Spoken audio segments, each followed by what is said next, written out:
안녕하세요. 오늘은 좀 뭐랄까 충격적인 이야기로 시작해야 할 것 같아요. 역사 기록을 보면 어떤 왕이 죽었을 때 백성들이 슬퍼하기는커녕 오히려 기뻐했다고 하거든요. 바로 고려 충혜왕 이야기입니다. 참 이례적이죠. 네, 그렇습니다. 고려 제28대 왕, 충혜왕. 본명은 왕정이고 몽골 이름은 부다실이었죠. 14세기, 그러니까 원나라 간섭이 아주 심했던 시기예요.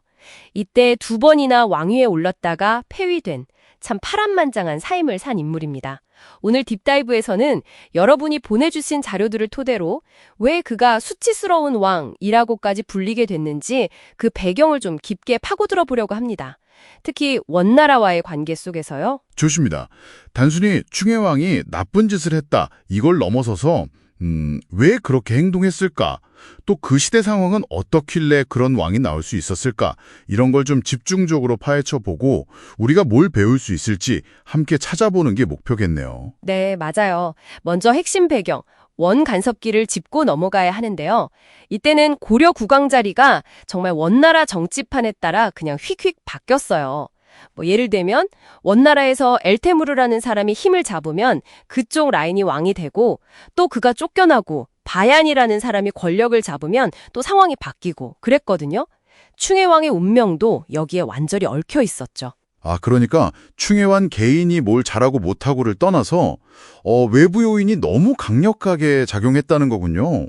실제로 그가 15살 어린 나이에 처음 왕이 된 것도 원나라 실력자 엘테무르 덕분이었다면서요? 네, 맞습니다. 하지만 불과 2년 만에 쫓겨나요. 표면적인 이유는 아버지 충수광이 다시 왕위를 찾으려고 하고 또 토곤테무르라고 나중에 원나라 마지막 황제가 되는 인물인데 그 사람을 왕으로 세우려 했다는 모함에 연루됐다는 거였죠.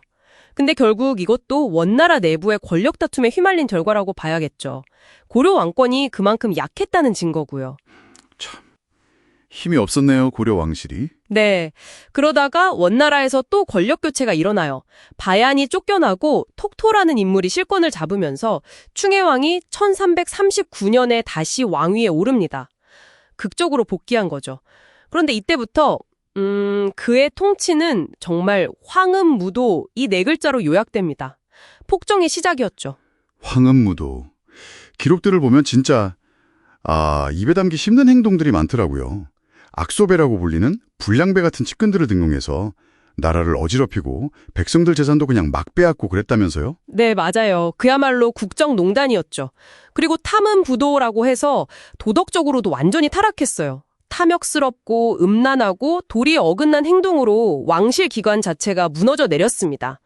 당연히 백성들 삶은 더 힘들어졌죠. 세금은 엄청나게 걷고 땅이랑 노비도 막 빼앗아 가고요. 그런데 좀 아이러니한 게 그렇게 폭정을 일삼으면서도 뭔가 경제정책 같은 걸 시도했다는 기록도 있더라고요.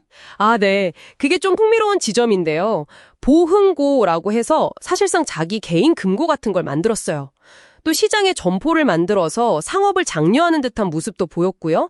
심지어는 그 회회 상인이라고 불린 이슬람 상인들을 통해서 국제무역, 당시 원나라 금융망이었던 알탈무역에도 손을 대고 사면신궁이라는 큰 방직 공장 같은 것도 지으려고 했죠. 듣기에는 뭔가 국가 경제를 생각한 것처럼 들릴 수도 있는데 그게 아니었다는 거죠. 그렇죠.